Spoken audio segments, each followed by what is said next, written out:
വിദേശത്ത് ജോലി വാഗ്ദാനം ചെയ്ത് പണം തട്ടുന്നതിന് ഒരു വ്യാജ എംബസി തന്നെ സ്ഥാപിക്കുക.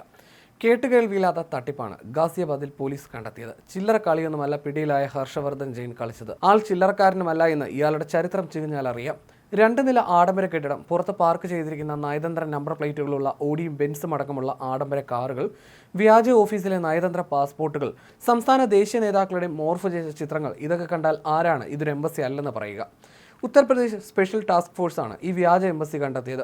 ഒരു പരമാധികാര രാഷ്ട്രവും അംഗീകരിക്കാത്ത വെസ്റ്റ് ആർട്ടിക്ക എന്ന രാജ്യത്തിന്റെ എംബസിയുടെ ബോർഡാണ് ഇവിടെ ഉണ്ടായിരുന്നത്. വിദേശത്ത് ജോലി വാഗ്ദാനം ചെയ്ത് ആളുകളെ ആകർഷിക്കുന്ന ഒരു റാക്കറ്റാണ് ഇവർ നടത്തിയിരുന്നതെന്നാണ് പോലീസ് വെളിപ്പെടുത്തുന്നത്. നയതന്ത്ര രേഖകൾ വ്യാജമായി നിർമ്മിച്ചും ഹവാല വഴിയും കള്ളപ്പണ ശൃംഖലയുടെ ഭാഗമായിരുന്നു ഹർഷവർദ്ധൻ ജെയിൻ. വെസ്റ്റ് ആർട്ടിക്കയിലെ പ്രഭു എന്ന് സ്വയം പരിചയപ്പെടുത്തി നയതന്ത്ര നമ്പർ പ്ലേറ്റുകളുള്ള ആഡംബര കാറുകളിൽ ഇയാൾ സഞ്ചരിക്കുമായിരുന്നു.